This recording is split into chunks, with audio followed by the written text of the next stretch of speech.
গত বছর যারা আজ থেকে প্রায় 7-8 মাস আগে এই সময় রেশন কার্ড অ্যাপ্লাই হয়েছিল, তখন আপনারা গিয়ে পঞ্চায়েতে জমা দিসলানি বা ডিলারের কাছে জমা দিসলানি।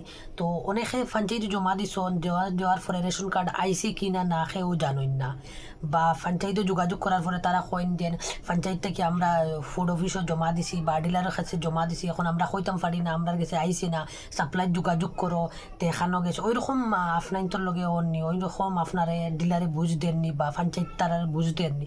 তাহলে আপনারা যারা অ্যাপ্লাই করসলা, আপনারা অবশ্যই এই স্ক্রিনে দেওয়া হোয়াটসঅ্যাপ নাম্বারে যোগাযোগ করবা।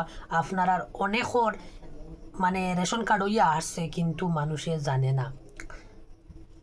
অনখর অলরেডি রেশন কার্ড হয়ে গেছে কিন্তু থে চাউল পাইতো হে জানে না, যার কারণে তার এই যে পাওয়া যে চাউলগুলা বেকার যার তার অজান্তে।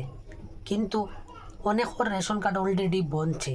যতজনে পঞ্চায়েতে জমা দিছিলা প্রায় 99% মানুষের হয়েছে। বাকি যারা ভেরিফিকেশনও প্রবলেম আসলো বা কিছু তো আসলো হয়তো বা মিস গেছে, তো বাকি যারা আসলে মনে হলো গড় কোনো ফিমেল মানুষের নাম দিছন, ফিমেল মানুষের নামে অ্যাপ্লাই করছন, তারার প্রায় হয়ে গেছে। তো আপনারা যারা অ্যাপ্লাই করছিল এই সময় 7-8 মাস আগে বা 1 বছর প্রায় মানে আনুমানিক আমি 7-8 মাস হয়ে যায়, এই সময় আজ থেকে কয়েক মাস আগে আসলো ওই সময় করে অ্যাপ্লাইয়ের কথা কই। যারা অ্যাপ্লাই করছিল আপনারা অবশ্যই আমার হোয়াটসঅ্যাপের নম্বর যোগাযোগ করবা। আপনারা এই কার্ডের একটা বিএসসি কার্ডও পাইতে পারবা।